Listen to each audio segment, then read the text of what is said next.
Welcome back to the Bigger Hunters podcast. Your host Hunter and Jeremy. What's up, buddy? How you doing, buddy? It's hot. It's gross. Are you crying? You crying outside? I was outside for 20 minutes today working. Yeah. And dripping. Yeah. Absolutely dripping wet. It was terrible. But it's going to be 70 degrees. Dude, I starting can't on wait. Wednesday, and I'm going to enjoy every second of it. I'm going golfing for sure. I'm not going to do that, but What are you going to do? I'm going to work outside and then probably go fishing this weekend. What about you, Matt? Ooh, I don't know what I'll do this. Well, I've been doing the farmers market every weekend. That keeps me busy in the summer. There you go. You pulling a bunch of stuff from your own garden, or? Oh yeah. Heck yeah. Yep, I got pretty good sized gardens. So. What do you have in there? Oh, sweet corn, beets, carrots, onions, tomatoes, peppers, pumpkins, watermelon, zucchini, cucumbers, gourds, garlic. Are you still doing YouTube stuff about that? I was going to say, No, I haven't. I haven't for a couple of years. I was about to say, I know it never really took off for you, but I like the few videos there where I actually enjoyed watching your farming stuff. Yeah, it's just I don't have the. I mean, I didn't mind making them. It's just I don't have the time to edit. Yeah. Garden videos and everything else. Oh yeah. Well, you're probably still editing videos from last year that you're still trying to get through. Yeah, I'm almost done. I've got like one left to go, I think. Oh, heck yeah. Just in time for season. Yep. Well, for the listeners who probably don't know yet, then this is Matt from Highprairiesportsmen. And I guess, you know what? Why don't you do it, Matt? Go ahead. Yeah, like Hunter said, I'm Matt from Highprairiesportsmen. You can follow me on YouTube, Instagram, Facebook. And if you want to see the gardening channel that Jeremy was talking about, Prairie Check Acres, there's like, I don't know, a couple hundred, maybe 100 subscribers. I haven't looked at it for a while. I was looking through my subscribers the other day, and I was like, oh, shoot, I forgot, because there hadn't been a video in a while, but I don't remember how many subscribers there were on it. I know I thought it was cool. My dad's a big, gardener, too, and he was always intrigued by the channel, but I can understand it's a lot more work. My wife wants to garden so bad, and I just don't. Built a house and it does not have a big backyard. Just the classic burb life. Not even just that. Your guys' backyard would be a nightmare. If we got water through there. No, I'm just like, your yard would end up with. It sounds really dumb, but too much sun. You'd be constantly watering your garden in that backyard.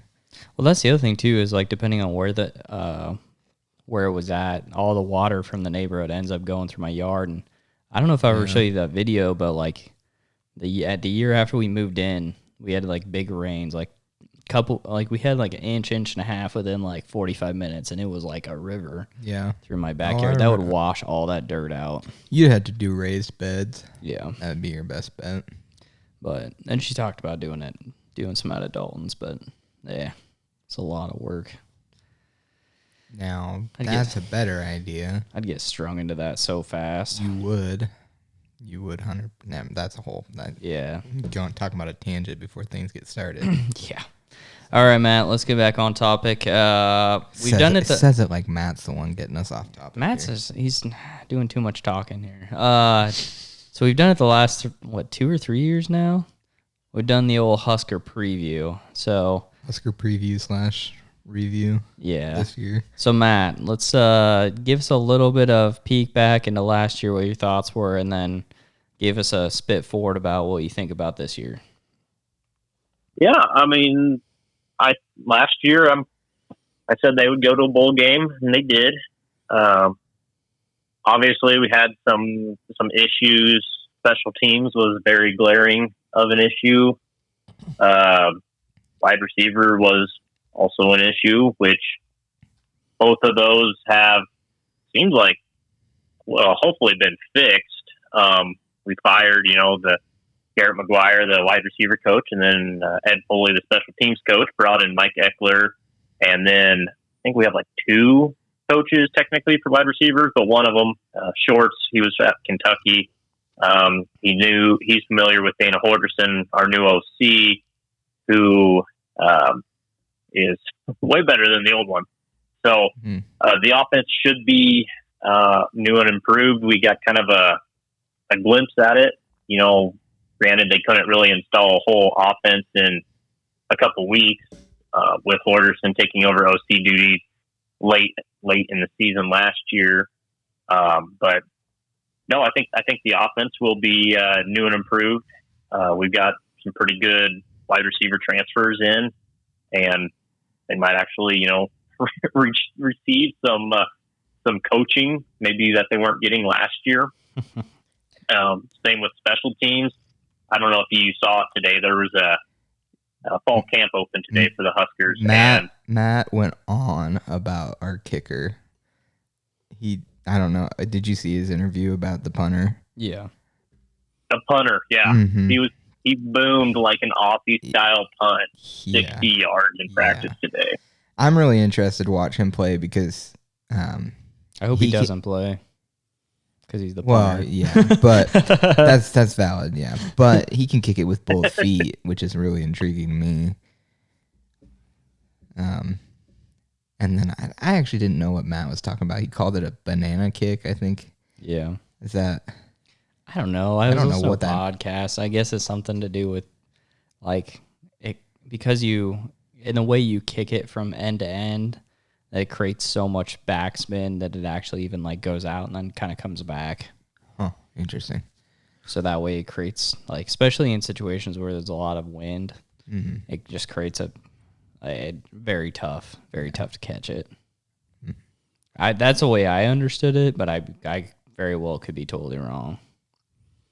Yeah, I'd never heard anybody call it a banana kick before, so that was new to me. Yeah. But I don't know. All right, Jeremy, you're up. I'm up. Yeah. A little review plus preview.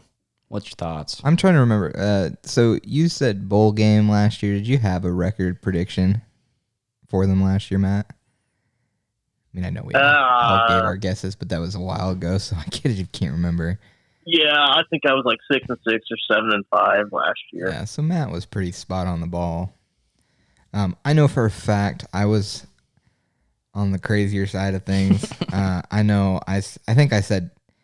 I think you went 9-3. I went 10-2. I'm pretty sure I went 9-3, but I also said that we could have gone any. I felt like we could have gone anywhere. Like I really played the field, if you will, because I said we could have easily gone 6-6, or you look back at our schedule to start the season last year, and obviously we dropped that one against Illinois, but we could have easily started 6-0, but we didn't, and then we had that disastrous time frame in the middle of the season right after Indiana. Yeah. And we dropped 4 in a row. I actually forgot we dropped 4 in a row. I didn't realize it was that bad. Which sounds really bad that I say that. It was real bad. It was a tough time frame. Me and Hunter have talked about it a lot. You didn't see the effects of it Rule's first year, but Satterfield was disastrous. I can't say how many times we've spent hours talking about how poor Satterfield was for us. I wish we could have that entire season back with Dana. But I knew after the Ohio State game that Satterfield was gone because he laid an absolute just dud at the end of that game. And I'm sure both of you guys were watching that Ohio State game. I would love to have that one back because I thought we won it. Like, I thought we were going to actually do it. And, though it was a lower scoring game, the offense really, I felt like, was playing well. And then to throw three screen passes in a row on our last drive is wildly insane, to put Raiola in a position where he had to throw a deep ball and then he overthrew the wide receiver. But I don't know. I was just happy to see us get to a bowl game. I felt like we played really, really well in the bowl game. And I think we're going to continue on forward. I don't know where you want me to go with this.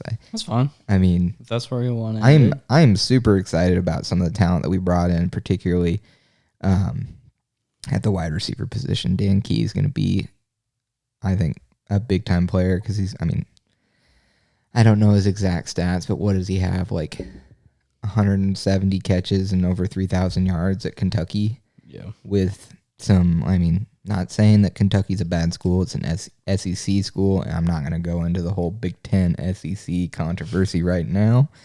Maybe a little later in this conversation, but it's one of the lower end schools in the SEC, and they generally don't have quarterbacks that would play in the Big Ten, in my opinion. But and then the Hunter kid from Cal, I'm really curious to see about Carter Nelson. He looks big this year. He has put on a lot of weight, and I think he's going to be impressive. I had one buddy ask me if I thought they should redshirt him. I was like, no, just play him. I don't know that I would. I know we're really heavy in the tight end position, but I think he's going to be he's such a weapon receiving the ball in particular that I don't think you waste that talent. I know everybody's concerned about the running back room, which is odd because it got worse today. I don't know if I would say worse. It doesn't sound like it's a bad injury. It got better. It's better and worse because they moved Mosey to running back, which I was like kind of excited about because he's a fast, smaller guy, and I think he can come out of the backfield really well. But yeah, then what's his name got hurt today? He's Ives. It sounds. Matt Rule was kind of vague about it, I felt like, in his interview. It sounds almost like he rolled his ankle. I don't know, man. I've had hamstring issues, and they're not fun. Yeah. They just hang around. So we'll see what happens there.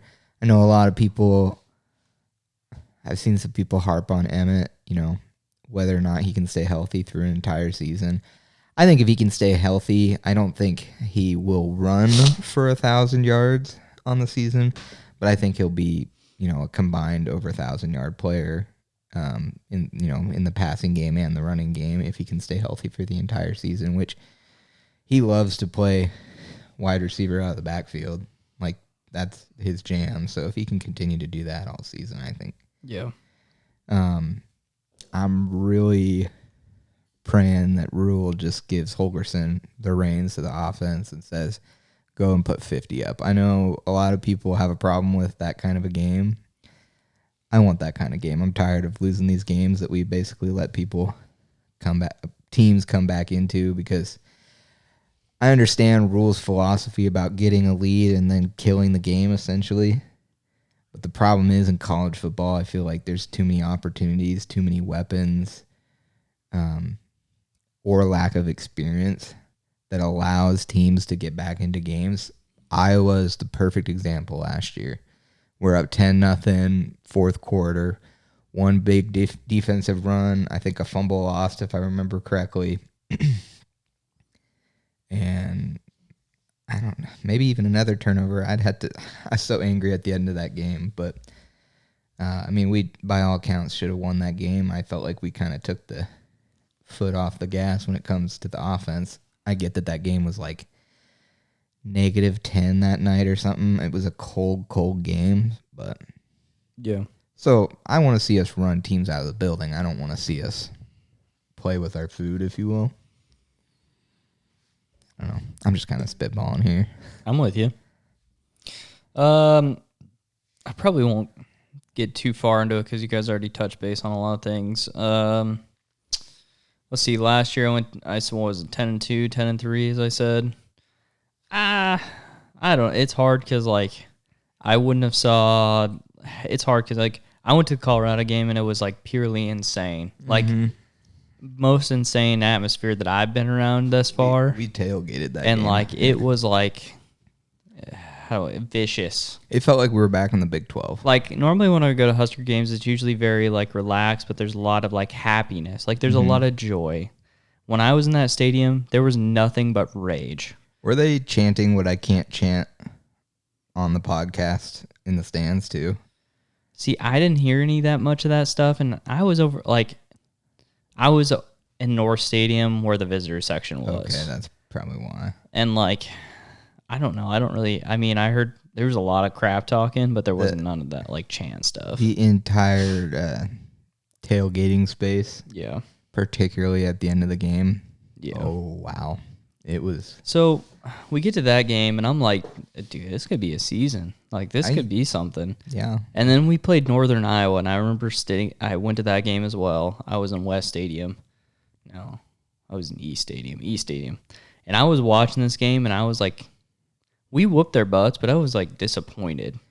And I was disappointed because all that other team would do is just their quarterback would get lucky or they would run it up the gut. And I'm like, this does not look good. And it was one of Ty Robinson's worst games. And it's dude, you can't if you play like this against Rutgers, they're just gonna continue to jam it down your throat and get something eventually. Now, that's just how I went to that part of the season. We played Illinois. I was very disappointed about that one just because that game was in our hands and we let it go. And the problem I have and what you're talking about with Dana is playing. It seems like every time we play with our food, it's the teams in the Big Ten, just like Minnesota, Illinois, Wisconsin, Iowa.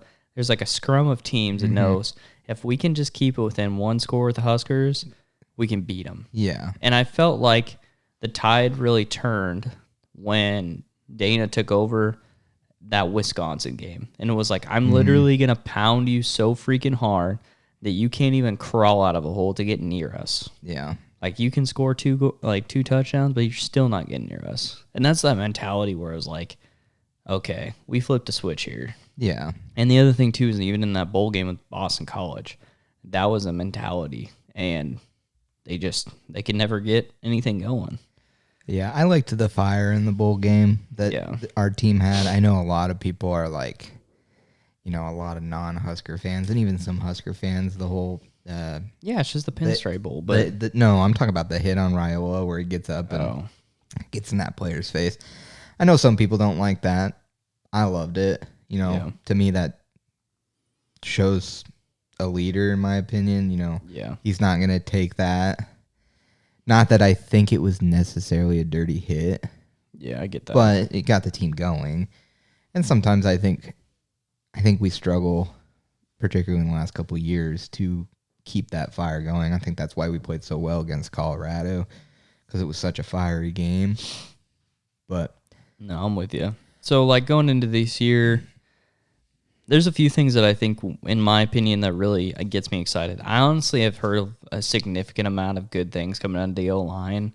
Mm-hmm. We have a good depth, and the biggest thing why I'm not as worried about the running back position is because if Dylan has time to throw, there's so many options when it comes to spacing it. Out of the backfield, somebody coming over the middle. There's so many guys running in so many different directions. It's just hard to cover that many guys. Yeah. And if you can't get pressure on somebody, you're toast. Yeah. And I honestly, between Pritchett coming in, her gunner's good, Henry Latovsky apparently is just a freaking Hulk. There's so many guys that are out there that's it gives us a shot. Yeah. And would I like to have Dante Dowdell back this year? Absolutely, I would. It sucks that he left, and I understand why he did, but at the same rate, he would have been a nice pounding, second down back where could have got you 3 or 4 yards for sure, and you can have a third and short.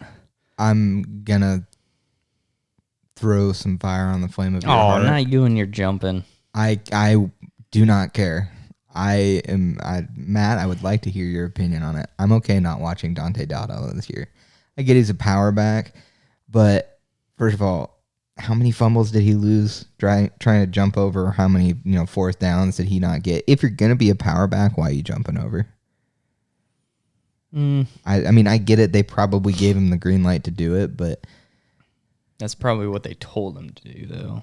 And the problem is after a first time or two, people have they've got a video on it. And they know exactly. After the Colorado game with his 3 touchdowns, and 2 of them coming from jumping over the pile. Yeah, Video on it. You get video on it.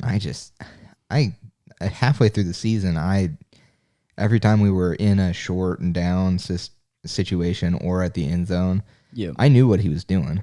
He didn't have any other. That's why I think it was more him than the coaching staff, because I think Rule is smart enough to be like, okay, after a couple times of this not working for you, it's probably time to figure something else out. Yeah. So I don't know. What's your opinion on Dowdell, Matt? Yeah, I mean, I guess I don't really care about the jumping thing one way or the other. Sometimes it seemed like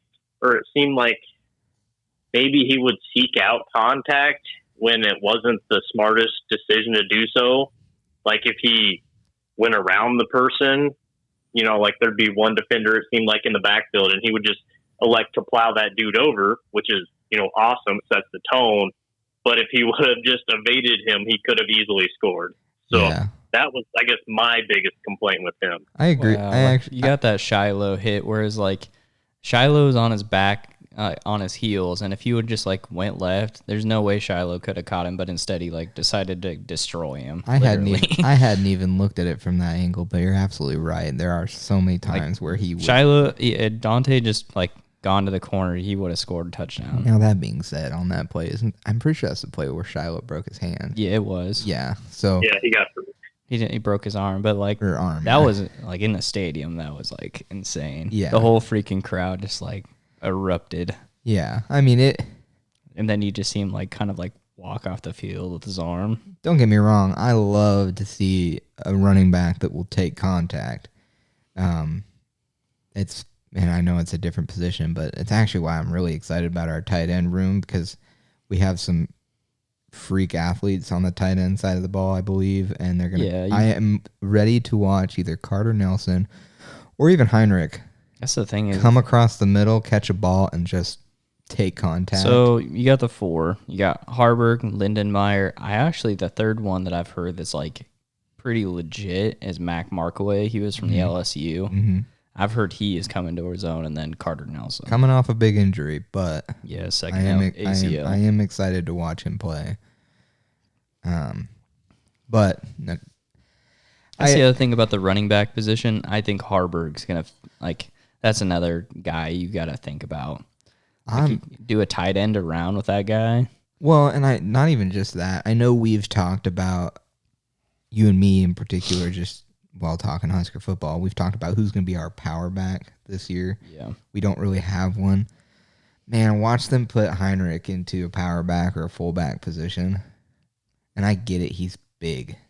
He's big, but part of the reason he struggled at quarterback is because he looked for contact when running the ball and would get, he had some injury issues. Yeah. But I think if he's focused more on being a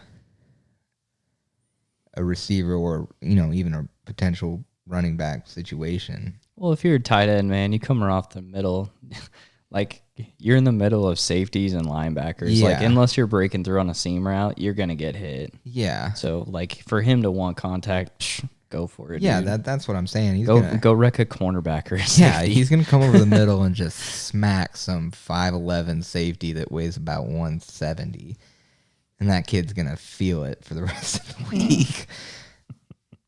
So I'm pretty excited for that. But what do you think, Matt? In regards to what? Just tight ends. Which one do you think they're gonna play? And do you think they're going to do single tight end bat or sets? Or you think you're going to double up sometimes? I could see both. It's really going to be interesting seeing what the offense does as a whole, because Holgerson was more air raid, but you're not going to run air raid how we have it. There'll be all kinds of variations with that. So, they might do some heavy, some heavy sets and run, grab two tight ends in there and just pound it. But I think you're going to see more passing to like the running backs and maybe some like moving the tight ends around and then, trying to get those matchups like Carter Nelson with a DB on him or something. it kind of like the more I kind of look at this team and look how I would say speedy they are, they kind of what Holger. I mean, this is just my theory, but I genuinely wonder if they're gonna do like this is kind of funny, but I think they're gonna do something more like the Oregon style, where you're just like constantly moving guys around. I'm talking like like Marcus Mariota, like Scott Frost offense, where you just like 4 or 5 wide receiver sets, and you got people flying around and like motioning all over the place. That's how I kind of view what his offense will be this year. Did you ever watch Holgerson when he was at Houston? Yeah. I mean I go ahead, Matt. Very little. Very little. I mean, they won their games by outscoring people. That was their goal.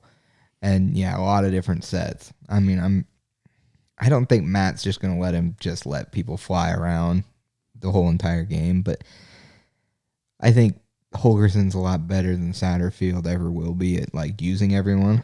Yeah. And I mean, for instance, and it's part of the reason we have a different wide receiver coach now. And, if it had been me, I wouldn't have even let Satterfield stay on the staffing. But that's just me. But, I mean, first day in the office, Holgerson, after watching a day of tape, pulls all the wide receivers and tight ends. It's like, I wouldn't let any of you stay on my team. Yeah. One, the blocking. I mean, I know I got a little off there, but how many different times last year did we watch wide receivers miss key blocks? Dude, I just remember... That's why the screenplays drove me mad, because Banks and Nayer couldn't block to save their life. I want to say maybe it was... maybe the Wisconsin game. Fedoni had one block on the edge, and Harburg had I don't know, I think he was either Wildcat or something. He comes around the edge. Literally had to go in the end zone. There was one small DB, and Fedoni just like craps his pants. Harburg gets tackled, and then Harburg gets up and like basically he's screaming in his face like, you had one job. Yeah, no, I mean, he gets a touchdown if Fedoni hits that block. Yeah. I'd be mad too. And he got chirped at on the sideline too. I mean, Holgerson got up in his face, rightfully so. And later in the game, he came out and hit a good block. Yeah. I mean, he turned it around. But the problem is too many times the block would be made after the block that needed to be made was missed. Yep. And but the point is when Holgerson came in and said that on his first day, I mean, he said things I won't say on the podcast. He got really vulgar about it. But, I mean, his first, like, I mean, you probably saw his first press. Yeah, I did. Where he's just throwing numbers out. He doesn't even know these kids' names yet. But he's like, y'all can't block. But he is going to find a purpose for every skill position, I believe. I mean, you noticed at the end of the season, I think they started using Emmett the right way. They got Emmett in space and made Emmett get, go break some ankles, go do what he can do. Where Emmett's going to get in trouble is if he's taking big hits every single game. Yeah. Because I wouldn't say he's brittle, but he's soft.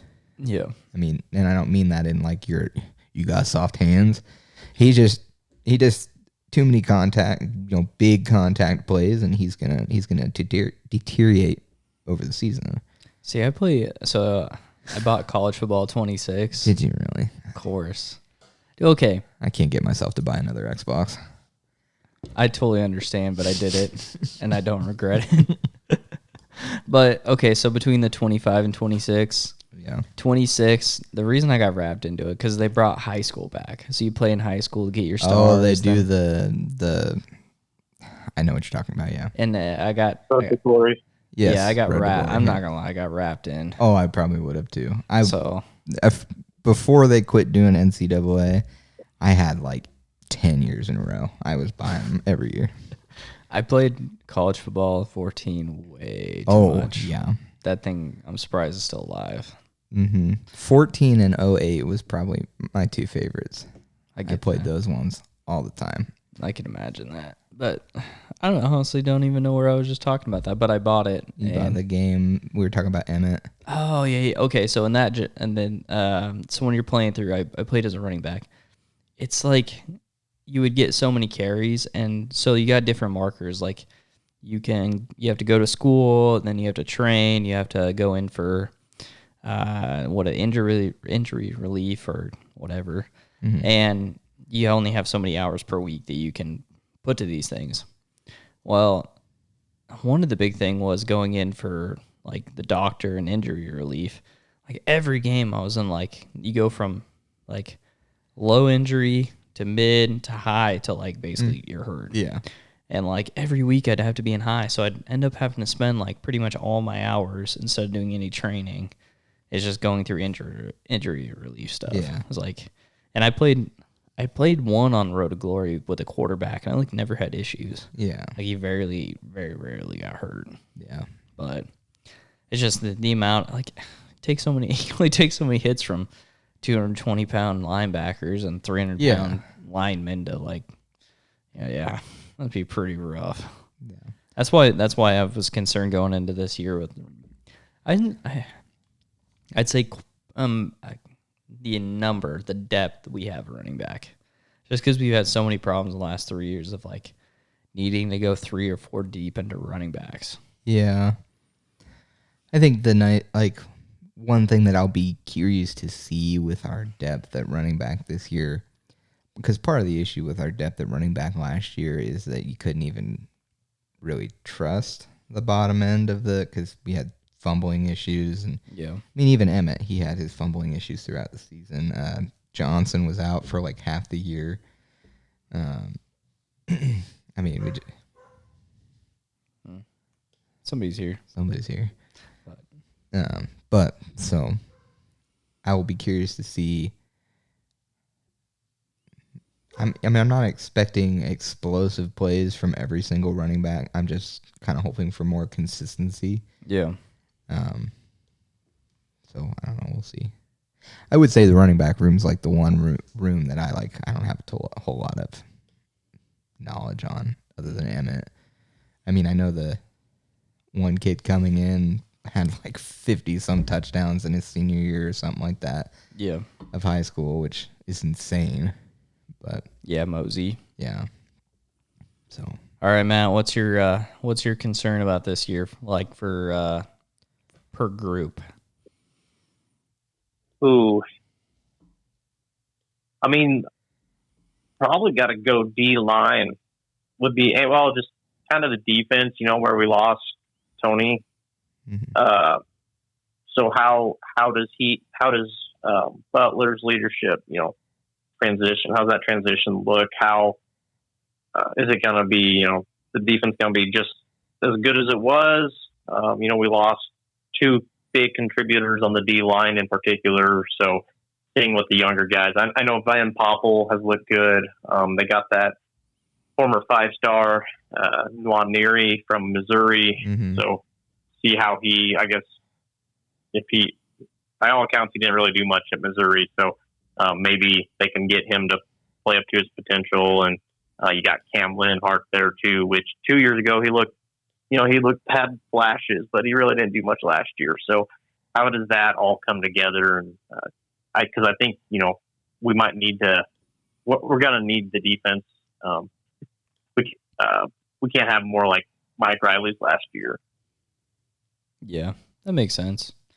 I obviously am very concerned about the D line. You're not going to be able to replace those guys. They're too old. They were too good. They did too much work for the line. I mean, the one thing that I do am a little bit more excited, we're definitely boasted up on the linebackers and the jack. So we're going to have at least a little bit more run support from that angle. Well, we have a lot on the back end. Well, my thing about last year that made me the most angry was the amount of 3rd and longs we lost. Like that, you would like, how many 3rd and longs where it was like 3rd and 10, like 3rd and 12, and it's just like we'd had a 1st and 2nd down where like we'd get a either a couple runs for sure, or we'd hit him in the backfield. Next thing you know, it's 3rd and long, and they just like dump it somewhere, and somehow like that happened in Iowa, and that just was like infuriating. Oh, that's where their one touchdown came from. It's like, are you serious right now? Like, you just broke the spirit of the whole team. Yeah. And stuff like that. So, like, I think John Butler is a good coach. I'm just concerned about, and he already talked about in the spring about that's like one of his top key things that he wants to take care of. But I don't know. We definitely do have some depth there, but I don't know, makes me concerned. I understand the concern, but we also have to acknowledge the amount of injuries we had in the backfield last year. Well, Tommy should have been out probably half the year, if not more.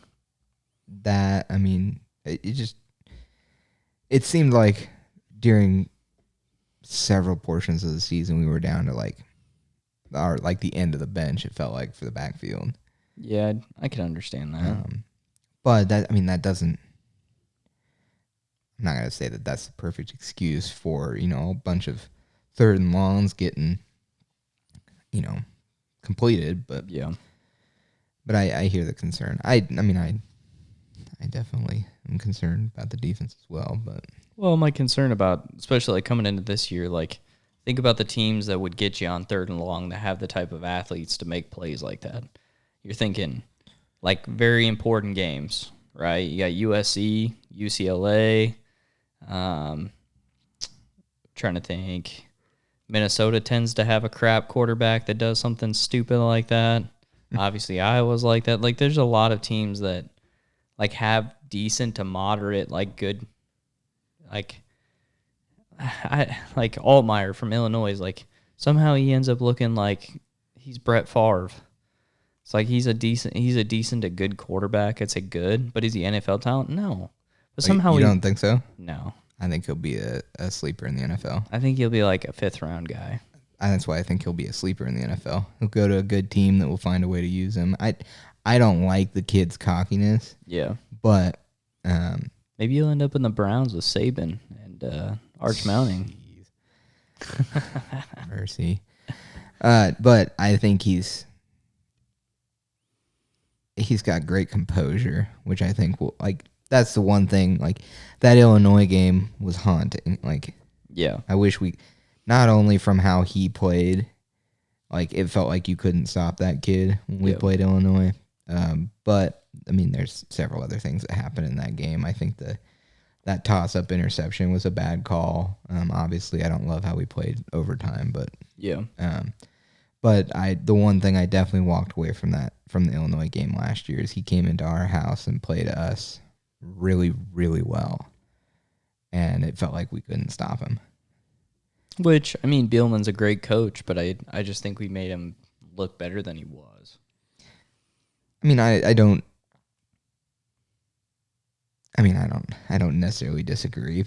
Yeah. We definitely made mistakes. Like, think of like the year before, Van Dyke from Wisconsin, not a great quarterback. Looked like Eli Manning out there, just ripping him away. It's like we've had an issue with this. Like, it's not just been a 1-year thing. It's been a several-year thing where we've had that issue. Yeah. Like, not great quarterbacks end up looking like NFL guys. Yeah. I know everybody's worried about what will John Butler do, and I know we've talked about this before, but as much as I liked Tony White, I hated Tony White. It seemed like he would have like 2 or 3 damn good defensive games calling the defensive side of the ball. Yeah. And then when you really, really needed him to, he'd lay an egg. Yeah, I get that. UCLA is a perfect example. Absolute goose egg on the defensive side of the ball for 3 quarters. Matt, why do you think he left? I'm just curious. Oh, I heard there was some, basically when they brought Butler in, I think he was, he's looking to take a step up and maybe even head to becoming a coach, head coach at some point. So just getting a little more experience, but I guess bringing in Butler, who had also had DC experience in the past, kind of ruffled his feathers. So there might have been some tension there, was what the rumor I heard.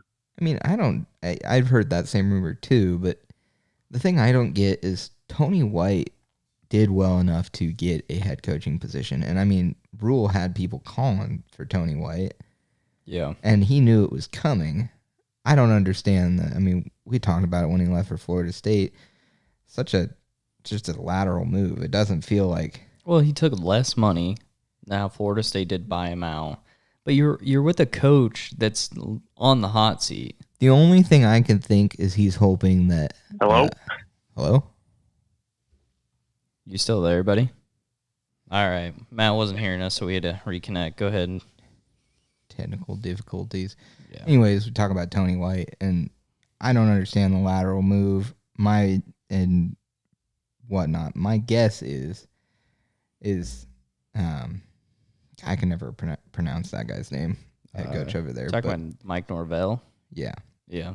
I think Tony is hoping that because of the hot seat he's on, that it'll almost be like a Scott Frost situation with Mickey Joseph, where he just gets the opportunity to play head coach for half a season at a big school.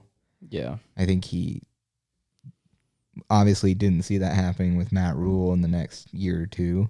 Yeah. And, with the addition of John Butler, which, obviously Matt and John, they have their connections. So, like, it only makes sense that he brought him in. But I don't know. There's just a lot of John Butler obviously was supposed to take over to Tony White's job. I get that. But even though last year was kind of tough, I honestly think if we would have finished at a bowl game, he could have presented himself, hey, our defense was still 10th or 15th nationally. Oh, I think he easily had a job. Would have been at you could have waited it out and got a job. Yeah. But instead now you're with a coach that's on the hot seat. Yes, he could possibly take over that job.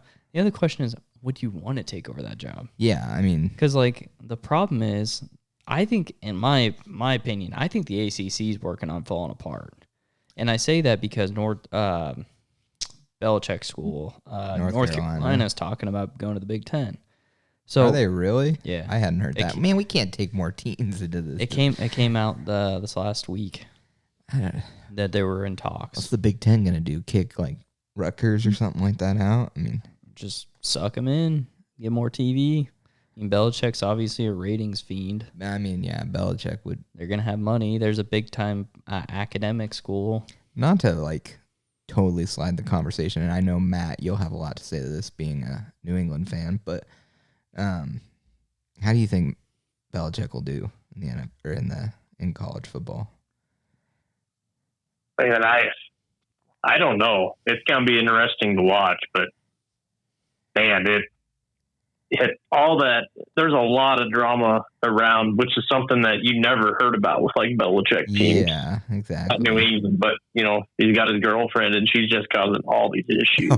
Yeah, it's comical what to watch. Is going on down there? So funny to watch everything that happens with his girlfriend. Apparently, they told her she can't be on campus or something like that anymore for practices. But I don't know if that's true or not. But there's something new every week with them. Well, the big thing is he is such. I would almost call him he's a football genius. Let's just put it that way.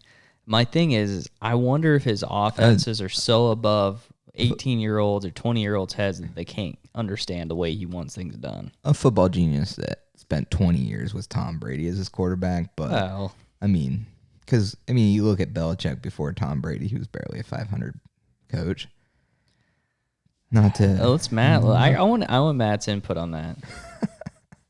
No, I don't. No. Before Brady, he had. Crap! What was his name now? Bledsoe. Bledsoe, yeah. Yeah. I mean, there's a reason the Patriots literally traded away draft picks to the Jets for him a day after he got hired on to the Jets. Yeah. He won a Super Bowl with the Giants on their defense, coaching their defense. So obviously they both benefited. Let's just put it that way. Yeah, okay, but I do think he's I was very making a joke more than anything, but I think about it this way. I was watching quarterbacks. Who's the kid, or I shouldn't say the kid, the guy that went from the Vikings to the Falcons last year, the quarterback. Oh, Kirk Cousins? Yeah. Kirk, like even in the quarterbacks talked about how much of a difference it was with all the motions and stuff the Falcons were doing. I just think of it that context with like getting into college with Belichick. I just don't know how that's going to play with younger guys. I don't think he's going to do well with the whole transfer portal kind of situation because I think part of what makes Belichick's teams good is his ability to build on players. Like he's taken some really poor talents and made them really, really good. I mean, obviously, here I am talking about how great Tom Brady was, but he was. He was a 6th round draft pick. I mean, he wasn't. Ooh, I mean, Sanders was a 5th round dude. He is gonna be. Ooh, Sanders. He had his jersey retired. Whoa. But, whoa. My other concern about Belichick and at the college level is by the time Belichick, like obviously Tom Brady left for Tampa, and then Belichick, the rest of his time at New England was kind of mediocre. Yeah. Belichick's such a defensive-minded head coach, and it's tough to be a defensive-minded head coach at the NFL level, and I think it's even harder on the college level. That being said, I know Matt Rule tends to swing more defensively, but Matt Rule is a little more willing to try and allow the offense to be the offense. Belichick wants to have his hands in everything, some way, shape, or form. Yeah. And I'm just interested to see how it'll work for him. Yeah, I don't disagree with that.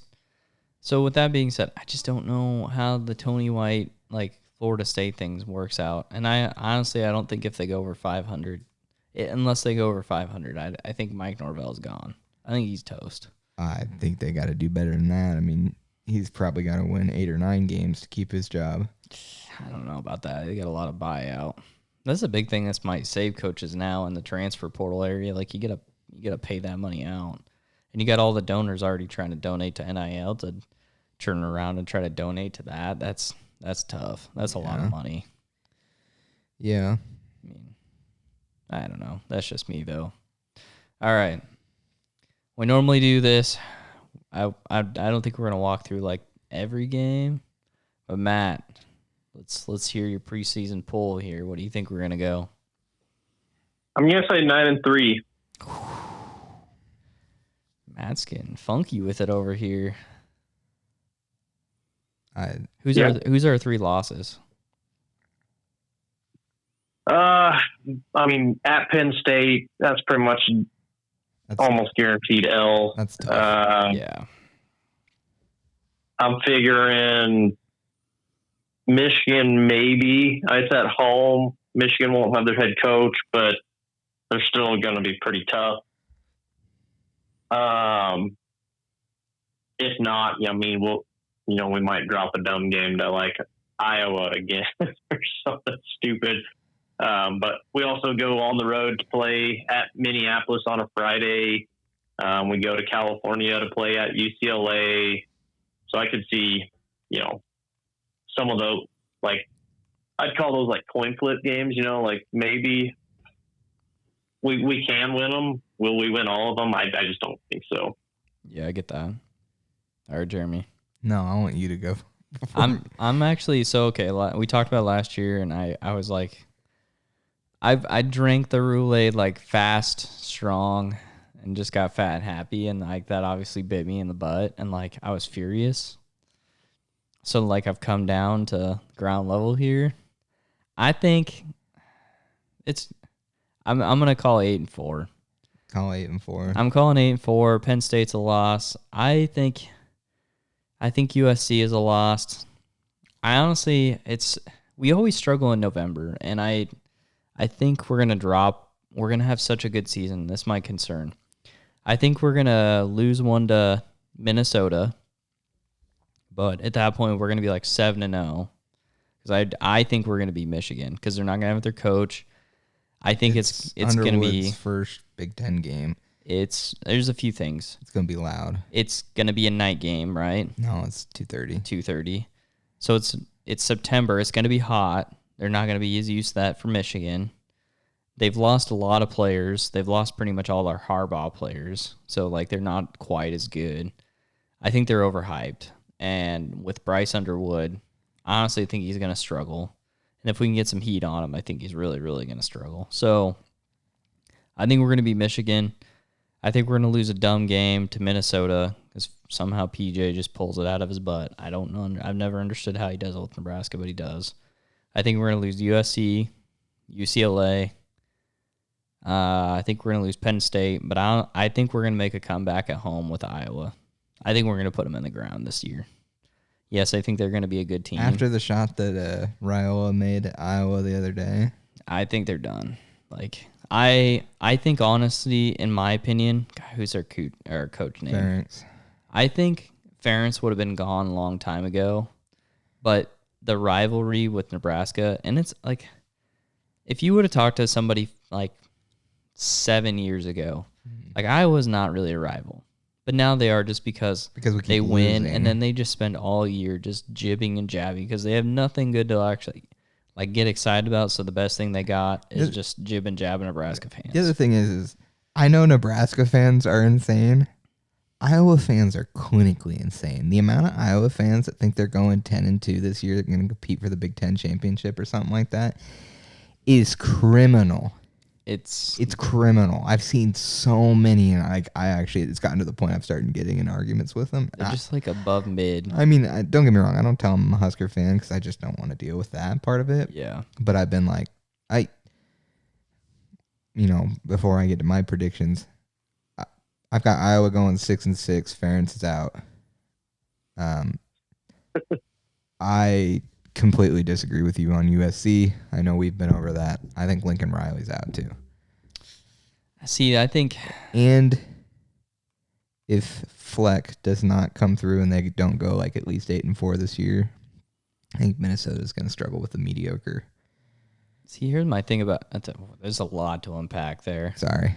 I'm hitting you with it. We're going to talk about Wisconsin because I've been looking... I want to have that conversation. We're going to have that conversation. Okay, let's piece that back here. Let's see, Iowa. I actually think Iowa's going to be a better team than 6-6. I think they're going to be in that 8-4 territory. They're just going to have a couple like dumb wins that they always have. But I do think they're 8-4. Do I think they're going to be a great team? No. But they're going to do Iowa things. But I think we're going to beat them at home, and we're going to just put it in their faces. Yeah. I think Holgerson's going to be a big part of that. So, USC, they're front-loading talent like nobody's business. I don't think the AD and the people supporting that team would allow him to spend the amount of like crazy money in recruiting this year. Because like they're either like, you're going to make this work, and we're going to give you a lot of money, or we're going to have to pay you out by firing you, and that money's going to go one way or another. With him getting that recruiting money, I think he's front-loading. I think he's under fire, yes. But do I think he's going to be national championship contention? No. But do I think he's going to be around that, like, playoff line? I do. That, like, nine-win team, I think he's going to be around there. I don't know. And then UCLA... I think the Nico stuff is dumb. I really don't think he's that great of a quarterback. But the way they came in here and managed to, like, with Deshaun Watson? Is that the head coach's name? It's Deshaun something. I don't. But either way, like, dude, the way they played and just came in here and just, like, ate our lunch. My problem is like, that is, like, when you talk about games for Tony White. Yeah. A total dud. Well, Absolute dud. He basically got pushed out because of that, in Well, my opinion. and if he had even been able to get the defense under control for half of what they put up, we would have won that game because we came screaming back in that game. Well, that's the problem. Is in like, was it third or fourth quarter? We were within 30 yards like 4 times and couldn't score. Yeah, just because like we got in that awkward position where like, and then obviously we can't kick the ball either, so it was a 2-for-1. It's just like all the things that could go wrong with Nebraska last year did in that game. Yeah. But my concern about going out there, being in the Rose Bowl, like we just lost to USC. That's my concern about that game. And then Minnesota, Friday, short week. I I don't know what time that game is, but Minnesota game? yeah. I mean, if it's a Friday game, it's a night game. So night game, Minnesota. If we're 7-0 running into that game, that's going to be crazy. That'd be a fun game to go to, like away game to go to. I'm not going to, but Oh yeah, I was gonna say. because that's probably in like October. So yeah, we'll be killing ducks of some sort. Yeah. But all right, I'm done talking. Go ahead. You want? You want to be 9-3, but you don't want to get hurt. No. So here, I've been talking a lot with a lot of friends about this lately. In fact, just the other night I talked with my one good buddy who's like, of all my friends besides like you and Matt, like most diehard Husker fan that I'm friends with. Yeah. And we were up to like 1 o'clock talking about Huskers. And I am very much so like, I have high expectations for this team, but go prove it. Show me the optimism. Go prove it is what I am saying. For me, if we win 8 games, I'll be happy. If we win 7, total failure. My honest opinion, and I'm going to get flack for this. I think we're going 10-2. I do not buy into US. I know. Laugh at me. Let me hear it. Laugh at me. That is, I got to give a something. Do I? I love it. I love it. Okay, that's what I'm calling. I will say what I said last year. That's what I'm calling, because last year I remember vividly I said we were going to start 7-0. I thought we were. We did not. I mean, no one could have saw Indiana. No one saw. I would have never in my life saw that happen. No one saw Indiana coming up the way they did. But our schedule, we have our differences on USC. I am not bought in on them. We're at home. I think that no call at the end of season, or at the end of the game last year against USC, I think there's a lot of players that are going to be thinking about that. And I know Rule's going to be thinking about that. It's also why I hear you on the Minnesota game, because it is at a very sneaky time. First of all, it's a back-to-back road situation. It's the second game of the back-to-back road games. Maryland, I'm not that worried about, but you have 2 back-to-back road games like that, especially right the time of the season it is right in the middle. I'm concerned about it. Don't get me wrong. But I think we'll drop a stupid one somewhere. And then obviously I think we'll lose to Penn State. I don't have us beating Penn State.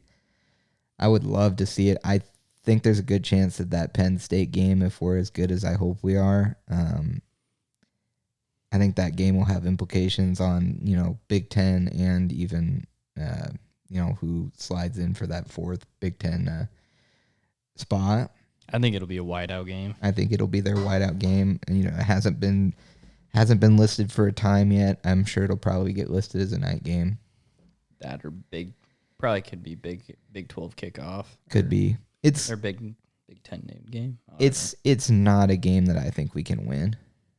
It's the truest test of our entire season, in my opinion.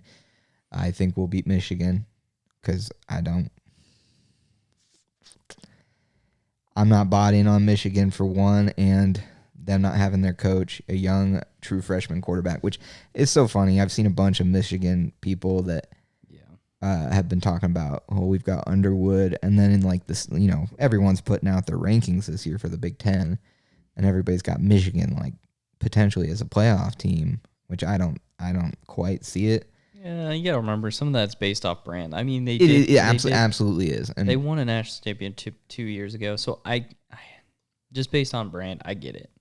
Yeah, I mean, I hear it. I mean, there's some people that but that's the thing. If I had to stand here right now, and if I had to choose, which I'm going to ask you guys, would you pick Illinois to go to the playoff or Michigan? Michigan. I'd pick Illinois. I think Illinois is a better team than Michigan. I think you're going to watch Illinois and Indiana step back. I think Indiana's got a gauntlet of a schedule for the Big Ten, in my opinion. Indiana does. No, I'm talking Illinois. No, I know. I was just throwing them in there. I just think Illinois is that they could go 9-4 or. I honestly haven't looked at their schedule, so I don't know.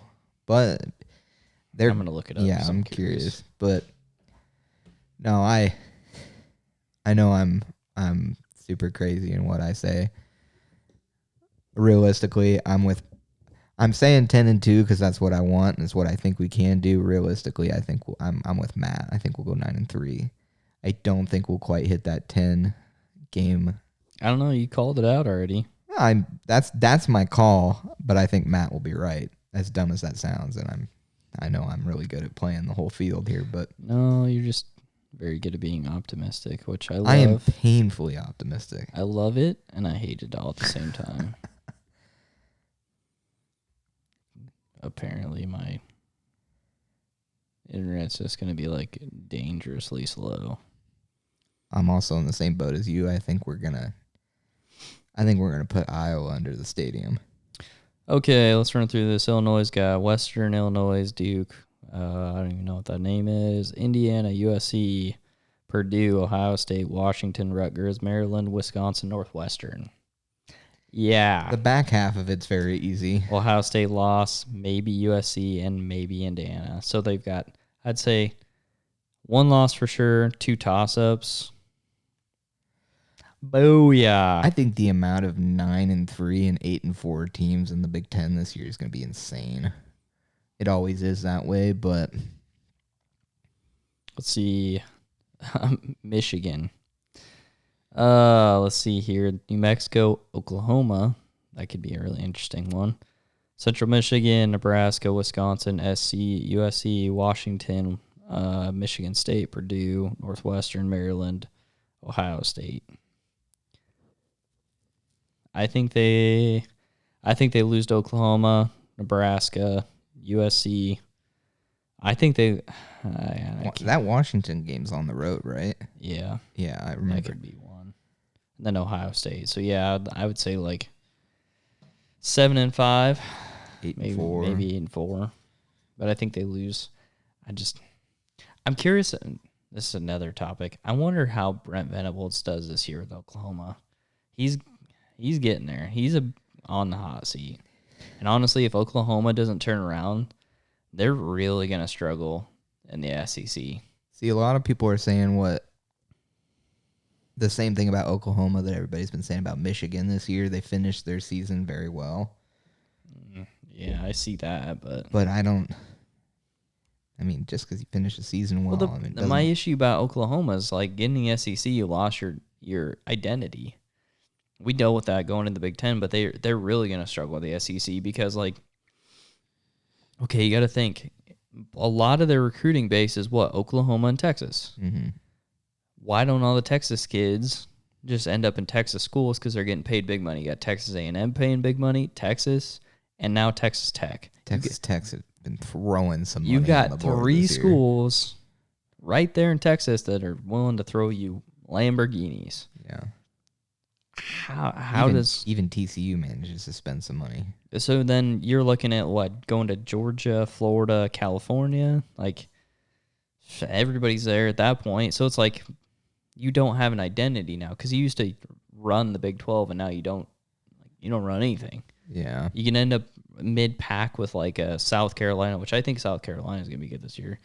South Carolina, Auburn, like that rat race. Yeah. Which, I mean, it helps you because you're in the SEC and you're playing eight conference games. But yeah, I mean, we can get into that. But no, it's boo SEC. Boo SEC. But Matt, we got to clear off topic. I'm sorry. You're good. That's my bad. So give 20 seconds. Just tell me how crazy I am. Do I think you're crazy? No, I don't. I don't think you like. Okay, let's think about this. I think the ceiling is 9-3. Like that, if we were gonna win all the games that we should and play to the level that I think we can be at, I think 9-3 is where it's at. Yeah. I think 8-4 is a step back, and I think 7-5 is just an embarrassment for the amount of talent we have in this team. I'm not saying Matt Rule's drop would be like he's gone, but he would definitely like his next year would be like you better do something. Not that I like obviously I really like Matt Rule. I like what he's done, but yeah, I don't. So then Nebraska. But I think 10-2 is a. I think 10-2 is a step over the hurdles. My concern is like things have to go right, and I say that because like injuries have to go right. Mm-hmm. Oh, there's so many. Like there's so many variables and many variables. So like there's just a lot that would have to go right to make that happen. I think it can. I just don't know if it will. I know, and that's why I say that, but I also acknowledge that I think Matt is on the right page here with the 9-3. Yeah. Because I look at our schedule and there's even a part of me that thinks 8-4 would be borderline a failure. The sad part is if we played the SEC schedule, 9-3 would be pretty easy. Yeah. Yeah. We just all right, man. We've danced around. I want to know your opinion. I'm assuming you heard the Big Ten SEC talks. What's your thoughts? On like the playoff or what? Well, there's obviously been the argument of like playoff of like, was it the 4+11, the 4-4-2-2, and then the argument between Petiti and SEC guy with conference games. Yeah, Petiti's an idiot on that stupid playing thing. Like, I'll just come out and say that. Like, that is the absolute dumbest. To just because you belong in a conference, a big chunk of your teams are going to have a chance to play. Then no, get out of here with that garbage. Yeah. But where he's right is the SEC needs to play a 9-game conference schedule. So does the ACC. Like, if you're gonna play for the college football playoff, your conference schedule should all be the same amount of conference games. So if that's 8, that's 8. If it's 9, it's 9. What I would like to see personally, though, especially because we're seeing more and more of the week 0 games, is just get rid of all the conference championships. Just get rid of them. Let's go back to the way we had it before, where, you had, because every team's not going to be able to play each other. So you just have whoever has the best record, you can have co-champions again.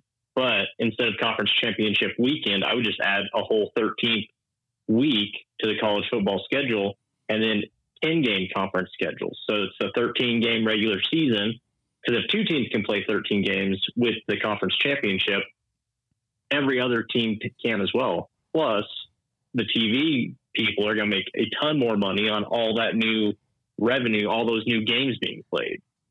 Plus, like more home games. So like you could have 8 Husker home games in a season. So that's my out of the box thinking on that deal. I never thought about it that way. Yeah, you could still have 3 non-conference games, but you have 10 conference games. So you have a better selection of the teams as far as record-wise, especially with what do we have now in the Big Ten? 18, 20 teams? I think it's 18, right? It's 18 right now. Yeah, so you play a majority of the teams in the conference. I don't know. I never thought about that, to be honest with you. So I'm just kind of processing that. Yeah, I mean, I will say I don't love the only aspect of it that I would struggle with. I wouldn't disagree with that kind of plan. I always like the conference championship weekend. I like to see the 2 top teams go out and fight for it. But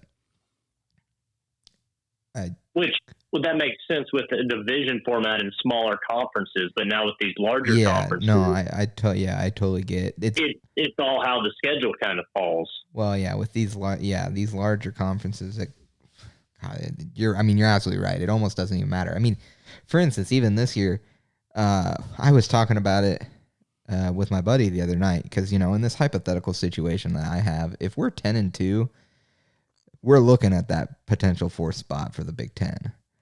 And now with the playoff format, you are almost better off not playing in the conference championship if you just want to get in. Because, you play for that conference championship, you have an extra week for potential injuries that other people don't that could get in. You're not playing for the bye, but again, it was the hypothetical situation we were talking about in Nebraska's season. But I actually wouldn't, if we were in that 10-2 position, I don't know that I would want to play for the Big Ten championship. It'd be would it be fun to watch us in it? But yeah, but I don't know that even if we're in that 10-2 position and make it into the playoff situation, I don't see us going far in. I just think it'd be cool to watch us, but we'd have a better chance of getting in if we weren't playing in the championship. So that's interesting. I've never thought about it that way. Damn it, Matt. Well, I think the other thing too is at what point, if you get two 10-2 teams in the conference championship and one of them loses, end up 10-3, does it somehow manage to kick them out of the playoffs? I don't know. Especially if you're running with, let's say you get to the end of the year, like Big Ten, it always, you get 3 or 4 10-2 teams, but only 2 of them are playing. Yeah. My argument obviously would be that the 2 that play on the Big Ten championship would automatically get in. That would be my argument. Yeah. But well, the other question then is, again, if you're going to make it, are you just going to have a bunch of opt-outs? Just play your second rounders, or your second team, just so you can get them experience. But I don't know. That's just me. That's my concern about the conference championships moving forward, is how much people are really going to want to watch them, or even how much is it going to be considered necessary? Because if you get let's say you get 11-1 Penn State, that's just I'm going to be in anyway. Yeah, might as well just rest my top guys and play out my second stringers. See, that's what I'm saying. If you get rid of them and make every team play on that championship week, then you avoid that.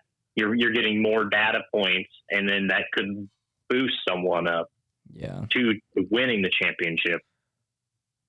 Yeah. Look at Ohio State last year. They didn't have to play, so they got a whole extra week of rest, a whole nother week to game plan, and then they won the whole thing. Well, and not that I really care about their division, but look at the SEC. They had 3 teams that were sitting on the outside. If they have one more week to play and potentially are playing one of those top teams, and they make a run at it and get a victory, you're talking about somebody slipping in at the last second that may have not been able to, because they weren't playing in the championship. And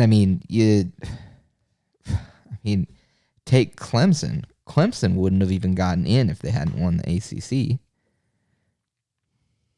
Yeah, because are they 9-3 or 10-2? I think they were 9-3. Because I know everybody was, because they weren't going to make it. Alabama was going to get in. No, Miami was going to get in. That was Miami. Because Miami was 11-1 or something like that. Because ACC still has the 2 sides. Gotcha. I didn't think about that. But either way, I do like getting rid of conference championships. I think they're going to be null and void quick.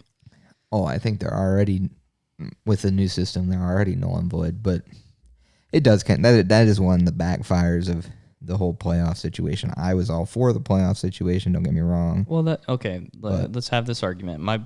Going back to the amount of conference games you have, I think the reason why you had a jam pack of 9-3 teams. And the SEC, Alabama, South Carolina, Ole Miss. So you had 3 teams, and in my opinion, if they had played an extra conference game, 2 of those 3 would have had losses. More likely. More likely, yeah. So you had one other team that would have had an extra win, maybe a 10.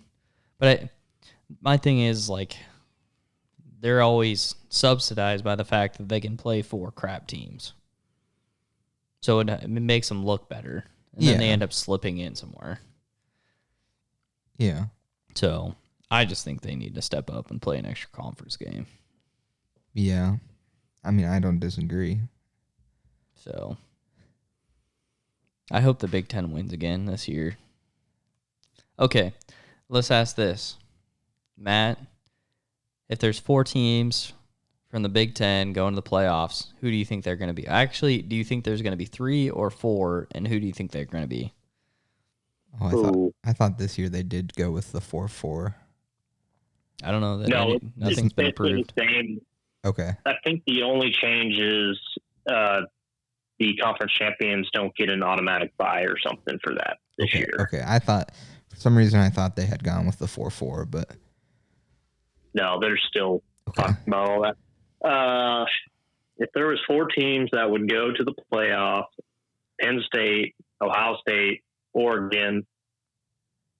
Ooh, that 4th one. Yeah. The 4th one could be a toss-up. I mean, I could see Illinois. I could see.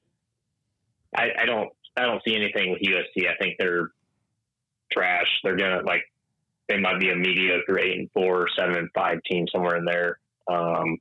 Thank you, Matt. I'm not seeing anything with Iowa.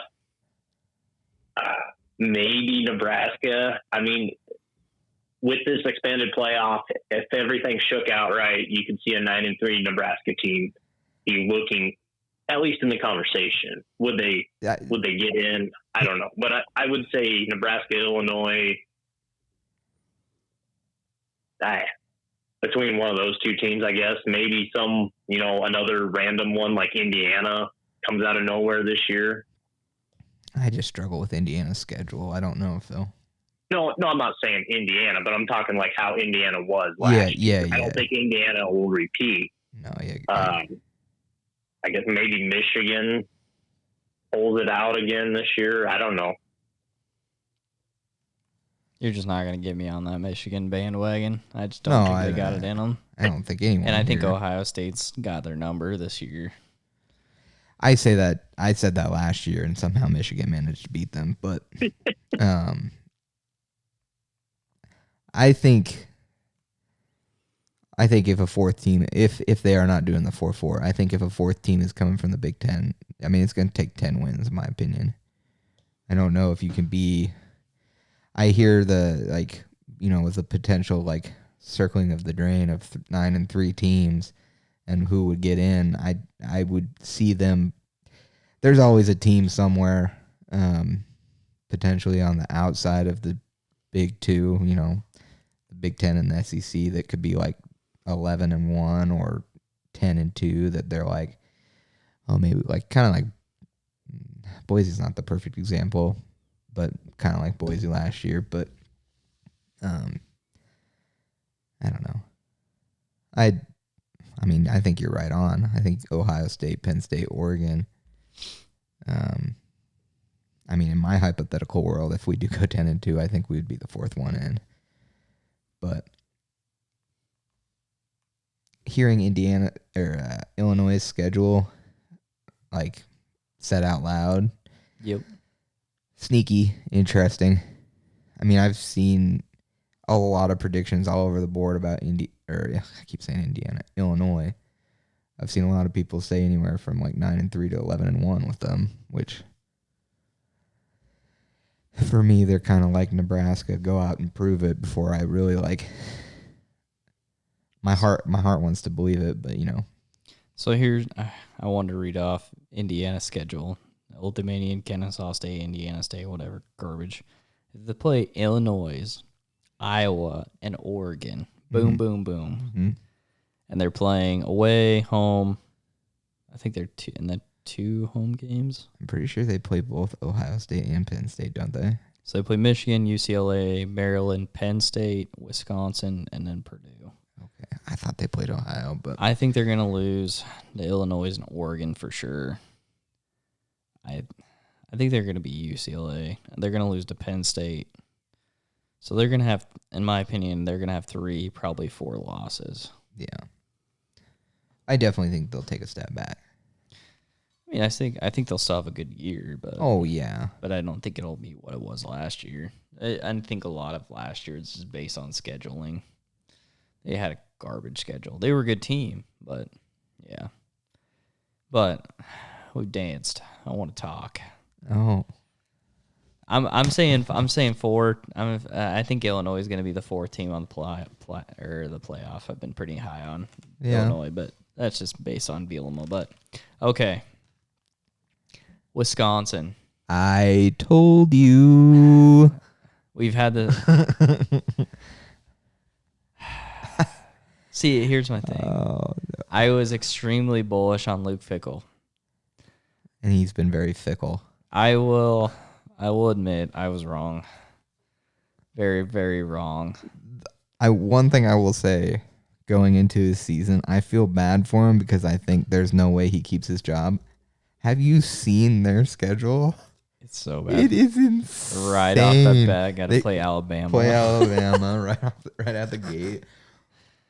Not that I think Alabama's like a national championship quality team this year. I don't even know if they're going to make it in the playoff. But I mean, let's see, Miami, Ohio. They beat the brakes off them last year, and that was in Wisconsin. Let's see, Middle Tennessee, Alabama, Maryland, which I think that's even hard for them to win. Michigan, that's a loss. Iowa loss. Ohio State loss. Oregon loss. Oh my god. Yeah. Washington, Indiana, Illinois, Minnesota. Let's see who wins, right? What week was the Oregon game? Like 6 or 7. I think by that point, there's a good chance that if they're doing as poorly as the schedule would say they're going to be doing, he loses the entire locker room, and it's going to be tough for him to even. Let's see. Miami, Middle Tennessee win. Maybe Maryland. Like, is being nice. Oh, crap. I lost it. Depends on how badly they get beat by Alabama. Maybe Maryland. I think Michigan's a loss. Iowa, they didn't play Iowa pretty well, but I think that's a loss. Dude, I only like Washington, maybe a win, and then maybe Minnesota because they play hard. So, like, I say like potentially 4, maybe 5 wins. Like, that's being nice.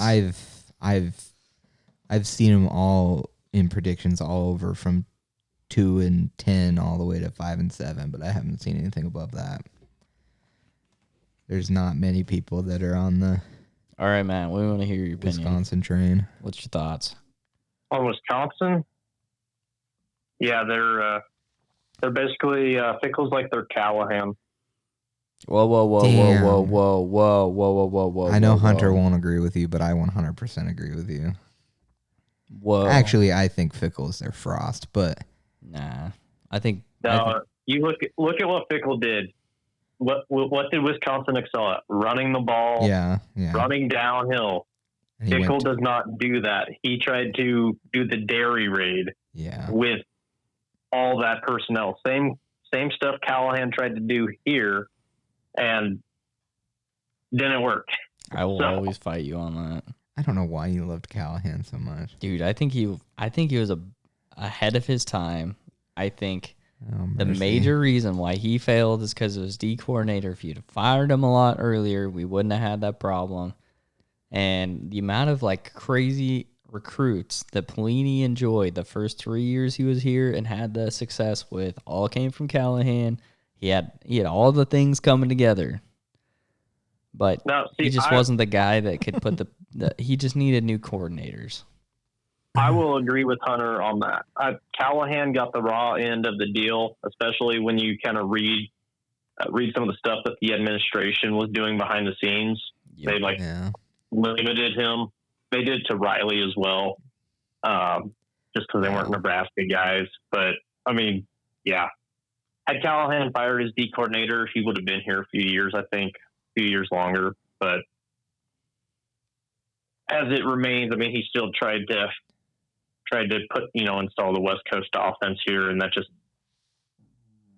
wasn't. He should have adapted better to the personnel that was present before. Which maybe in today's day with the portal, he could have got his whole personnel here in the first year, and it would have worked. But who knows? I genuinely think like he could have done some insane things if he had just like fired some guys earlier on, but that's obviously here nor there. And I would call Fickle, in my opinion, he's Mike Riley. Like he definitely, I agree with you, the air raid part of it, but he came after a time frame like Pelini where he had some really good success like Paul Chris did. And now the thing about Wisconsin, and this is my like big picture view, with the way things are going with Fickle, I think they've got a decade of roughness in front of them. Oh, I think they're the new. I think they're the new Nebraska of the like 10. I don't think they're gonna have very good NIL operation. I hate saying that, but I don't think like it's gonna take them a long time to get back to where they need to be. And I like unless they get somebody that can play some power football, I just even then trying to get the correct guys and linemen. Because here's the thing, like, and I think this is one of my things with Rule that I genuinely like. I've appreciated. Did we have a very like big class this year? No. Did we have a very good class? Depends on how you look at it. But in my opinion, we had a good class because the guys that we did get were good bigs. And trying to get good bigs from the transfer portal now is going to be insanely expensive. Mm-hmm. Yeah, you might develop these guys over 2 years and they might leave. That is that could happen. Yeah. Now, Matt Rule's culture has been very good, so he hasn't lost that many people to transfer portal. But trying to get somebody like Pritchett, like that's $1 million. Like easy $1 million. Yeah. And so if you can get good bigs in your program, you're going to be successful because you're going to have all these big guys and you're going to have more market cap to go after some of these older guys like Dane Key, right? So I think he's definitely playing an NFL model that's long-term and focused on bigs. Yeah. And I think that's how you win. That's how Wisconsin won. They had bigs in the trenches. That's how Michigan has won with Harbaugh, bigs in the trenches. Well, they had bigs in the trenches. They also had an insane string of running backs. But, yeah, I mean, like Nebraska in the 90s type running backs. But, yeah.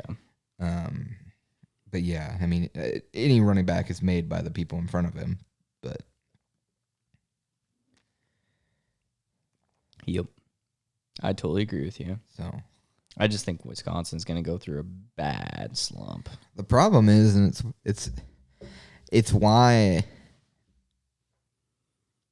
I know, like, this will be odd to say in today's world, but I think if Matt Rule can get our team back to, like, consistent, some people won't like this, 9-3 seasons.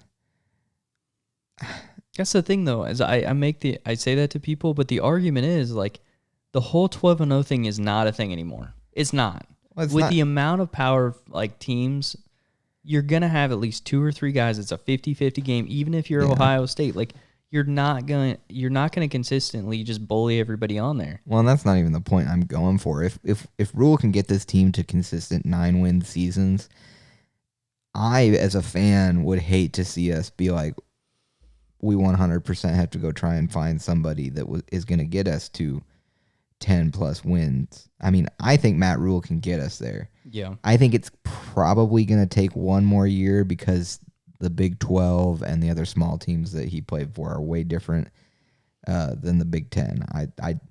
I think we can be a 10-win team this season. I don't know if we will be, obviously. But it would be hard for me to watch us get rid of Matt Rule because he's going 9-3 or even 8-4 occasionally year after year. Because I think now, like, look at how long it took Nebraska to find Matt Rule and hope that he is still going to pull us out of the trenches of football, college football. My fear is Wisconsin, like, yeah, it could be a decade. It could be 20 years in this system now. It's hard because, like, okay, money fixed a lot of problems. I agree. But Wisconsin doesn't have money. No. Like, the thing is there's such a they're quick highs now in college football. Mm-hmm. There's really low lows. Yeah. Because if you can't get a bunch of financial backers, like good luck. You're not buying players. Yeah. Like, I hate to say it, you're gonna get 2 and 3 stars. And if you get like a developer, like the Iowa coach, yeah, you might be able to make it work. But how can you ever like bust through between like a 7-5, 8-4 team, how are you ever gonna bust through and get to 10 wins? Like maybe a scheduling thing, but more than likely, like you're not gonna have the money to do it. Yeah. And like even like I've heard this on a podcast, like I don't know, it's like the last month. If there's so many things that could have, like we have to count this as a blessing, in my opinion, in Nebraska football. There are so many things that went together at the same time that we could be a lot worse place. Like Matt Rule has made it very clear if the Peds didn't step in and spend a lot of money, like the facility thing probably wouldn't have happened, and we wouldn't have got the recruits we did, especially like Dylan. Like we could be looking at a really tough scenario. Yeah. Like we had a lot of things. Scott Frost gone. In my opinion, I don't care what he says about the whole freaking not the right place, whatever. We didn't even touch that. Don't get me wrong. Do I think he had everything he needed to be successful? Maybe. I'll say maybe. But in reality, he was a bad coach. That's my opinion. He's going to do good at UCF because his system... Hello? Oh, no. You gone again? Damn. All right, I'm going to continue on my pulpit here. Okay, Scott Frost. Do I think there's a significant amount of things that went wrong with him? Yes, and I think a lot of them were because of what he was doing. Like, does his system fit UCF? Absolutely. You get a lot of fast guys from Florida, Miami, that area, and make it work. And it works in the ACC, but in the Big Ten, it just did not work. That's why when he came in, he was like, oh, everybody's going to have to fit with me. Like, no, that's not how this game is played. Like, yeah. So, like, he had all those young little fast guys that just never worked. It didn't. Like, that doesn't fit the NFL model. That's why NFL teams don't do that kind of thing. Yeah. Like, they tried it, not the Chargers, Florida team with a weird guy with Tua. The Dolphins? Yeah, the Dolphins tried it. It kind of worked, but it really didn't. And it blew up in their face last year. I think it would work better if Tua wasn't literally a piece of paper out on the field, but... I agree with you. But either way, so like that same style doesn't work in the NFL. So, backtrack. I don't believe it was Scott Frost, but like, okay, you got Scott out of the way. You got the best training facility in the world, in my opinion, and the best nutrition, like, insane. I've been in that building. It is insane. Yeah. So, like, you got that. I think Matt Rule was a decent to good hire. But I think some of the guys that he's hired since then have been great. And then now you got financial backers like the Peds and the Ables. Yeah. So I think it's putting us a really like healthy position to build off of. And then obviously the stadium facility, the whole stadium is going to get upgraded. That's supposed to come out soon. Yeah. Which I think on a short term kind of sucks, but in the long term it's going to help out a lot because they're going to start using, like, there's going to be a lot of upgrades. They're like MVP kind of stuff, or not MVP, VP or whatever. VIP kind of stuff that's going to generate a lot of revenue. Yeah. So there's supposed to be a restaurant, more club stuff. Like there's going to be a lot of stuff that's going to generate revenue, which I think helps the university. So I look forward to selling a lot of that, by the way. Yeah. But either way, okay, so I don't know where I was going with that tirade. I don't either, to be honest. Screw Scott Frost. Sorry. Not sorry. I don't know. But all right, anything else? Husker football, Matt? No, I think we pretty much beat it. I'll be like, I think the Bears are going to suck this year. I'll just throw that out there. Why you do me? I already hear this from Hunter all the time. I had to. I don't know. I've not given you. There's one slide I gave you, or like a couple weeks ago, but I have not said a word. My buddy asked me the other night if I should start panicking about Caleb Williams, which I've gone on the record saying I didn't want Caleb Williams. I really wanted us to trade down and draft Bo Nix, and go figure, he threw 26 touchdowns as a rookie. But I'm really happy with the Ben Johnson hire, though. Yeah. That was the coach I wanted. I wonder how Ben Johnson and Caleb Williams' relationship is. That has to be tumultuous. I would love to be a fly on the wall, that's for sure. Because Ben Ben seems like a no crap kind of guy. Yeah, I was gonna say. And like I watched the quarterbacks thing and watching the guy at Detroit, like Jared Goff. Ben and him talked a couple. Like he is not a bull crap kind of guy. No. Like he is in your face. Yeah. And I just can't think Caleb like that sits well with him. Yeah, I don't know. We'll just have to see. He did throw like 6 interceptions in training camp the other day, so that's great, but not. I thought he was like a generational talent. I told you, like I said, I've never really liked Caleb Williams. I didn't want him. I would have been happy with Jaden Daniels, obviously, since he looked so good. I knew in my heart the Bears would never draft Jaden Daniels, and that's for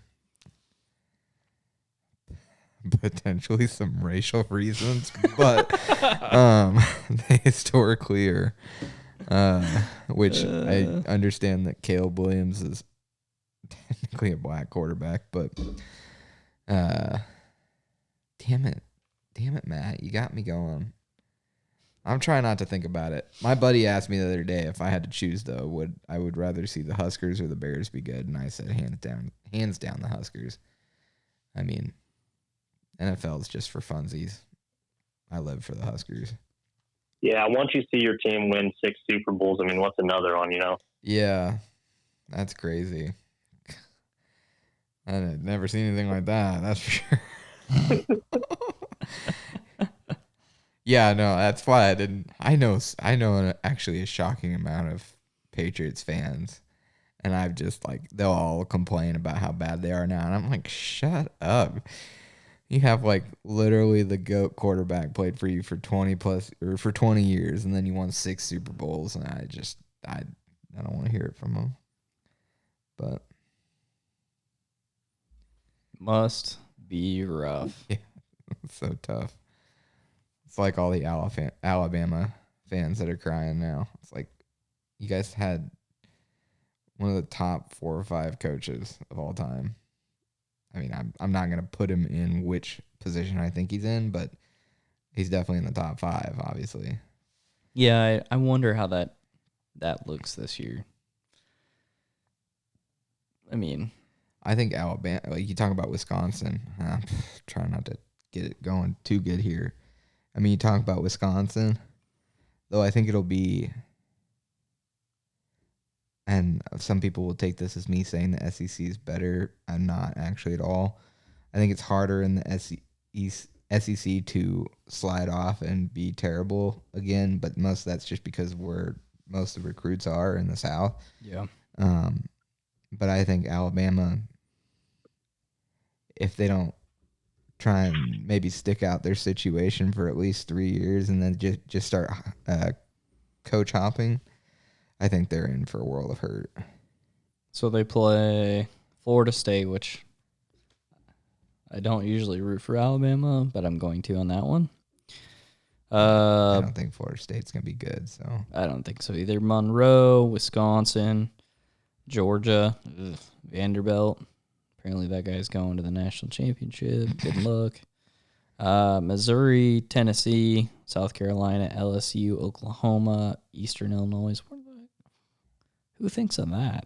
And then Auburn. I'd say they're like a mid-schedule, but I think they'll be in the same spot they were last year. Losses, I could see Georgia, possibly Missouri. Say Tennessee's a good chance. South Carolina's a good chance. LSU's a 50-50 game. Oklahoma's not an easy one. And then even Auburn plays hard against them. Yeah. Don't get me wrong. I think they're going to end up with I'm going to call them an 8-4 team this year. Yeah, we'll see. But I don't think they're making the playoff.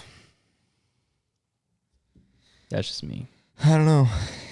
This was Big Ten and Husker talk. I could go on about the SEC, but yeah, that's a lot of talking. All right, Matt. What do you think? We're gonna ask you one last question before we let you go. What do you think? What's your thought on duck season? What's your feel so far? Well, we got a little bit more water than usual, or we had more water. I guess it kind of turned off again. So hopefully we can catch some more rain and fill fill ponds and stuff back up. But yeah, I don't know. It's going to be interesting. I think there'll be more places to hunt, I guess, across, multiple states now, because there are areas of, like I heard, states to our south are catching quite a bit of water. So, did you hear how much Kansas got in that storm that came through last week? Like some parts of the state that got like 7 inches. Jeez.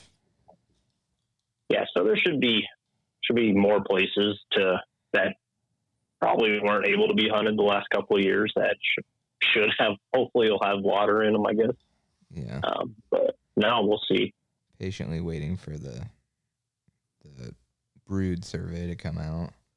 It's been interesting, like out yonder your way, like you're definitely more weather driven, cold weather driven, and our side of the state's definitely water driven. I mean, the cold helps too, but with the way the zones are, yep, the one we hunt a lot, obviously ends earlier,